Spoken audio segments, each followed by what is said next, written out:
Does having Paul and James Harden in the backcourt, Rohan, make the Rockets a championship contender? Championship contender maybe is a little bit strong. I do think people are really overthinking this trade. I've already seen so many people say, what about the fit? You know, I was texting with our colleague Andrew Sharp yesterday. Andrew told me he likes this trade more for the Clippers than the Rockets, which was shocking to me. It's the Sam Decker inclusion. Yeah. Because he thinks it signals a rebuild for the Clippers? Why would he say that? I think he just thinks, okay, they got enough back for Paul or whatever. To me, this is people are underestimating what an upgrade that Chris Paul is over Patrick Beverley. I mean, you look at Beverley, yes, he's a great defender, a good shooter.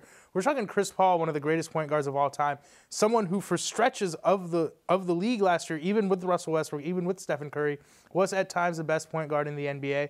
So I think the Rockets are making a great deal here. In terms of championship contender, they still need at least one more guy, one more star, right, but they're on their way. Well, to that end, Morey, the general manager, said the NBA is a weapons race and said you're either in the weapons race or you're on the sideline. Clearly, he's in the race.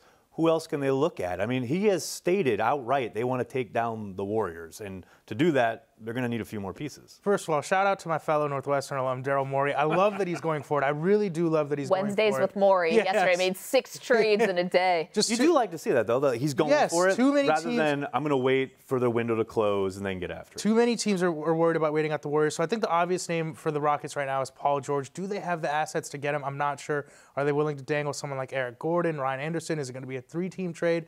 I'm not totally sure what their plan is there, but you know there have been multiple reports that they're going after Paul George. There's also the idea, you know, Carmelo Anthony's out there. Again, do the Rockets have the right pieces to send the Knicks for Carmelo Anthony? A lot of people are also saying, you know, would Melo be good on that team? If your third option is Carmelo Anthony, I mean, there's a lot worse you can do than that. So I think that would be a good addition for them too, frankly. My question with Daryl Morey, we know that he moves pieces around and he's a guy who likes to take a risk. He's got a good owner there, Leslie Alexander, in terms of someone who gives him that long rope and also the money to do things like that. But I guess I'm just curious if they would deal assets, real assets, for a 1-year rental in Paul George. I mean, George has told everyone, I want to go to the Lakers. That's where I want to be. I honestly think it's worth the risk. So it's interesting right now. They acquired Chris Paul's bird rights in this move with the Clippers so they can theoretically sign him to a 5-year deal next summer. There hasn't really been any reports that they have that handshake deal in agreement. It's possible the Rockets are looking at this as a 1-year experiment.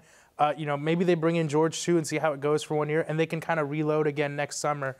In terms of trading away real assets, I mean, Houston's done a good job of kind of managing their cap sheet and stuff like that. So in that sense, I think Paul would maybe make sense as a 1-year rental, only because then you make yourself a player again in the 2018 free agency class. So I think it's worth it. And I think the Lakers, the reason why they're in these trade talks with the Pacers, teams probably think they have a chance if they can bring Paul George in, prove to them they're a title contender, maybe they can re-sign him. So I think he's going to LA, but I think there's a little more wiggle room there.